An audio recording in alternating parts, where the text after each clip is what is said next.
پھوپھی خالہ کا حضور خبردار، کسی بندے کو میں اجازت نہیں دوں گا۔ رسول کریم فرمانے لگے جس سے تو زنا کی اجازت مانگ رہا ہے وہ بھی تو کسی کی بہن ہے نا، وہ بھی تو کسی کی بیٹی ہے۔ جو غیرت، جو حمیت یہ اپنے گھر کے بارے میں آتی ہے وہ دوسرے کے بارے میں کیوں نہیں آتی؟ جب نبی کریم نے اس نوجوان کو اس کے مزاج کے مطابق سمجھایا تو اس کی آنکھوں میں آنسو آ گئے۔ عرض کرنے لگا یا رسول اللہ صلی اللہ تعالیٰ علیہ وسلم، حضور زنا کی ارادہ تو ایک طرف، آج کے بعد میری زبان پر اس کا نام بھی نہیں آئے گا۔ آپ سامنے والے کی نفسیات کو دیکھیں، آپ اپنے موڈ میں نہ رہیں۔ مجھے بڑی اچھی طرح یاد ہے ایک دفعہ نا مسجد میں ایک بچے نے نا آدھی بازوؤں کی شرٹ پہن کے نماز پڑھی۔ ایک بابا جی نے ان کو نا منع کیا، کہنے پورا کپڑے پا کے آیا کر، پتہ نہیں تمہیں؟ وہ کہنے لگا، بچہ کہنے لگا نماز ہو جاتی ہے، بازو آپ فولڈ کر کے ایسے کر کے، بڑے بازو فولڈ کر کے پڑھیں گے تو کراہت ہے، لیکن ویسے بھی آدھے بازو والی شرٹ میں نماز ہو جاتی ہے، لیکن اچھا عمل نہیں، اچھا یہی ہے کہ آپ کے بازو پورے ہوں۔ تو بزرگ ان سے کہنے پورے کپڑے پہنو، کہنے لگا یہ ہو جاتی ہے نماز، میں بھی تھا۔ تو مجھے انہوں نے کہا جی حضرت صاحب بات سننا، میں نے کہا جی حکم۔ کہنے لگے ان کپڑوں میں نماز ہو جاتی ہے؟ میں نے کہا جی ہو جاتی ہے۔ کہنے لگتا ہے منڈا چودھری آندا ہے، منڈا لگتا ہے چودھری آندا ہے۔ فٹافٹ اسی وقت انہی پیروں پہ میں کہا جی ہے واقعی چودھریاں دا بچہ، لیکن مسئلہ یہ ہے کہ دین چودھری کے لیے بھی وہی ہے اور غریب کے لیے بھی۔ تو آپ اس بچے بیچارے کو اندر آنے تو دیں، اس کو مسجد میں داخل ہونے دیں، انشاءاللہ کپڑے بھی ٹھیک پہن کے آ ہی جائے گا۔ لیکن ہم نے تو ذہن بنا لیا ہے کہ ہم نے اپنی مرضی کے مطابق لوگوں کو قابو کرنا ہے۔ ہم لوگوں کی ذہن کے مطابق اترنے کو تیار نہیں، بس سارے میرے مطابق چلیں۔ یہ تو بات کو پیشوا کرے گا، مقتدا کرے گا، وہ بھی سمجھائے گا۔ رسول کریم علیہ الصلوۃ والسلام لوگوں کو جبرن نہیں جھکاتے تھے، حضور دلائل دیتے تھے۔ نوجوان بچوں کو موقع دیں، انہیں سمجھائیں، انہیں قائل کریں، ان سے پیار کریں، ان کی نفسیات کو سمجھیں، اس کے مطابق ان کے ساتھ آپ ڈیل کریں، پھر آگے بڑھیں۔ عورتوں کے بارے میں میرے نبی کریم علیہ السلام نے بڑی نصیحت فرمائی ہے۔ محبوب کریم فرمانے لگے عورت ٹیڑھی پسلی سے پیدا کی گئی ہے، سیدھا کرنا چاہو گے ٹوٹ جائے گی، یہ جیسی ہے اس کے ساتھ ویسے ہی گزارا کرو، اس کی نفسیات کو سمجھ جاؤ۔ عورت تھوڑا سا چاہتی ہے کہ وہ کھانا پکائے تو اس کی تعریف کر دی جائے، تو بھائی کھڑی ہے صبح سے باورچی خانے میں، دو لفظ بولنے میں کوئی حرج ہے؟ اور اگر کبھی نمک زیادہ ہو بھی جائے تو کیا خیال ہے، بیوی جان بوجھ کے زیادہ ڈالتی ہے؟ اس کا شوق ہے کہ اس کی انسلٹ ہو؟ ہمارا رویہ اتنا سخت ہوتا ہے، بعض اوقات اتنا تکلیف دہ ہوتا ہے کہ اس سے جذبات کو ٹھیس پہنچتی، مزاج میں خرابی آتی۔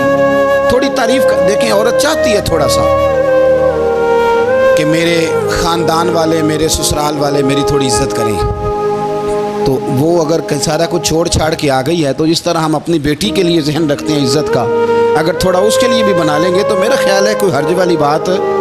ہم نا لوگوں کا خیال رکھنے کی بجائے لوگوں کو چڑھاتے ہیں۔ ناراض تو نہیں ہو جائیں گے آپ؟ نہیں، رہن دینے ہیں، لگتا ہے تو ہو جانا ہے بھائی، چڑھاتے ہیں لوگ۔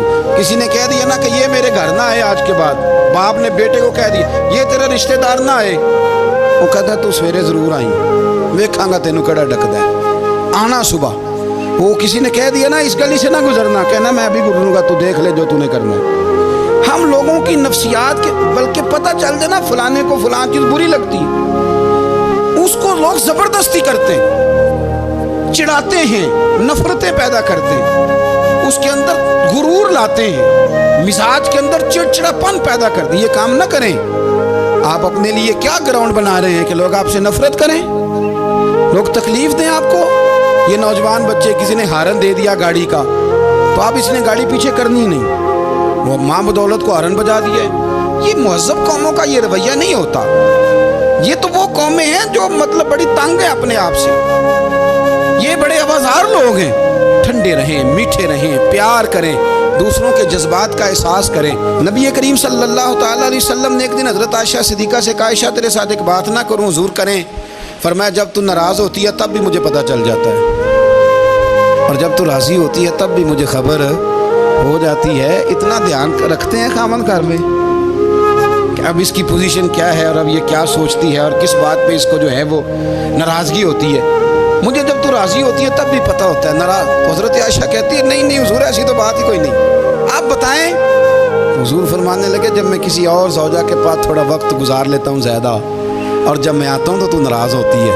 یا رسول اللہ آپ کو کیسے پتا؟ فرمایا بتاؤں. حضور بتائیں. فرمایا اس وقت جب تو قسم اٹھاتی ہے تو کہتی ہے لا و رب ابراہیم, مجھے ابراہیم کے رب کی قسم. اور جب تو مجھ سے راضی ہوتی ہے تو کہتی ہے لا و رب محمد, مجھے محمد کے رب کی قسم. تو پھر حضرت ابراہیم کا نام لے لے کے حضرت عائشہ کہنے لگی محبوبہ قربان جاؤں, بات بالکل ٹھیک ہے. ایسے ہی ہے یا رسول اللہ, بالکل ایسے ہی ہے. جب تھوڑی خفگی ہوتی ہے تو میں یہ کام, تو حضور تو لوگوں کے مزاج کا خیال کرتے تھے, نبی کریم کو تو پتہ ہوتا تھا, لیکن ماں بدولت کہتے ہیں سارے میری مرضی کے مطابق چلیں. ہاں میں نے زندگی میں یہ تجربہ بھی کیا ہے کہ آپ لوگوں کا خیال رکھنے لگ جاتے ہیں تو لوگ خراب بھی ہو جاتے ہیں, اس میں کوئی شک نہیں. وہ سمجھتے ہیں شاید میری ضرورت بڑی ہے. نا یہ بات نہیں بھائی, بات کچھ اور ہے. حضور رحمت اللہ للعالمین ہے نا, تو کافر ہے یا منافق ہے, حضور کی تو ڈیوٹی ہے پیار کرنا. لیکن کافر کو تو چاہیے نا کلمہ پڑھے, منافق کو تو چاہیے نا مومن بنے. او بھائی میں نے کہا وہ بزرگ ہیں, ان کی ذمہ داری ہی پیار کرنا ہے, وہ جو بھی جائے گا اس سے. لیکن تو بتا تو نے پیار میں سے سیکھا کیا ہے, لیا کیا ہے, تیرے اوپر اثر کیا ہے؟ پیار کرنا, شفقت کرنا اور ہے, یہ جملہ میرا یاد رکھنا. پیار کرنا کسی سے اور ہے اور اس سے راضی رہنا یہ بات اور ہے. کسی پر شفقت کرنا اور ہے اور اس بندے سے راضی رہنا, یہ آپ دیکھیں کہ وہ راضی ہے آپ سے کہ نہیں, کہ خالی پیار ہے, خالی شفقت ہے. شفقت تو مجبوری ہے, کرنی ہے. تو میرے عزیز یاد رکھیں نبی کریم تھوڑا تھوڑا خیال کرتے, دیکھتے بندہ اس کے مزاج کے مطابق. دیہاتی آتا تو حضور اس کا بھی خیال کرتے. حضرت ظاہر دیہاتی تھے, وہ آتے تھے ترکاریاں لے کے گاؤں سے, نبی کریم صلی اللہ علیہ وسلم پیار کرتے تھے. وہ کئی دفعہ عجیب و غریب باتیں بھی کرتے تھے, حضور محبت سے پیش آتے تھے. آپ سامنے امام حسن کے پاس ایک بندہ ہے, بڑی مزیدار بات داتا علی اجویری نے لکھی, مجھے پڑھ کے بڑا ہی مزہ آیا اور سمجھ بھی آئی کہ اہل بیت نبوت کی اصل مخالفت کون کرتا ہے. ایک شخص آیا تو اس نے آ کے نا معاذ اللہ حضرت مولا علی شیر خدا کو, معاذ اللہ ثم معاذ اللہ, امام حسن کے والد کو برا بلا کہا. پھر امام حسن کو کہا, وہ برا بلا کہتا جا رہا ہے, امام حسن مسکراتے جا رہے ہیں, ہنستے جا رہے ہیں. انجوائے کرنے کا آپ کا موڈ بن جائے تو سب کچھ انجوائے ہو سکتا ہے, لیکن اگر آپ نے مرچیں دانتوں کے نیچے رکھ کے اچھی طرح چبا لی ہوں اور کانوں سے بھی دھواں نکل رہا ہو تو پھر تو بھائی کوئی چیز بھی انجوائے نہیں ہوتی.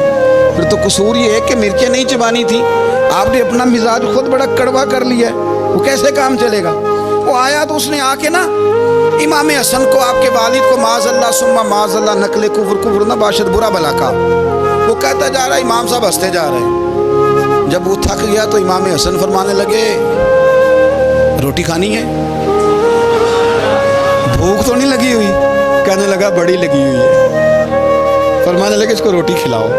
اس کو روٹی کھلائی. فرمایا تیرا حال؟ کہنے لگا بڑا غریب ہوں. ایک پیالے میں چاندی بھر کے امام حسن نے اسے دی, اور جب اس کو دے دی نا تو غور سے چہرہ دیکھنے لگا, کہنے لگا آپ کا حلم دیکھ کے, سخاوت دیکھ کے مجھے یقین آ گیا ہے کہ آپ واقعی خون رسول ہیں. امام صاحب فرمانے لگے یہ بیچارہ اصل میں تنگ ہے اپنی زندگی سے, اصل اس کا حال کوئی نہیں تو میرے ساتھ یہ حرکتیں کر رہا ہے. تو یہ آپ سمجھیں اس بات کو, کچھ لوگ بیچارے ویسے ہی تنگ ہوتے ہیں, پریشان ہوتے ہیں, ویسے ہی بلا وجہ معاملہ ہی کوئی نہیں. امام حسن رضی اللہ تعالیٰ عنہ نے ہمیں سبق دیا ہے. وہ علامہ اقبال کہتے ہیں کہ ایک مولانا نا میرے سامنے نا ایک بھوکے آدمی کو سامنے بٹھا کے تو حدیث پاک کا درس دے رہے تھے. بندے کو بھوک بڑی لگی ہوئی تھی, وہ درس دیتا جا رہا ہے. تو اقبال کہتا ہے میں نے اسے کہا کہ فاقہ کش کو درس شریعت سے کیا غرض, اس کے شکم کی آگ کو تو روٹی چاہیے, میں اسے روٹی کھلا, اسے تیری کوئی سمجھ نہیں آ رہی, تو بھوک لگی ہوئی ہے, پہلے کھانا کھلا لے پھر ذرا اس کے ہوش ٹھکانے آئیں گے, پھر اسے دین کی بات بتانا.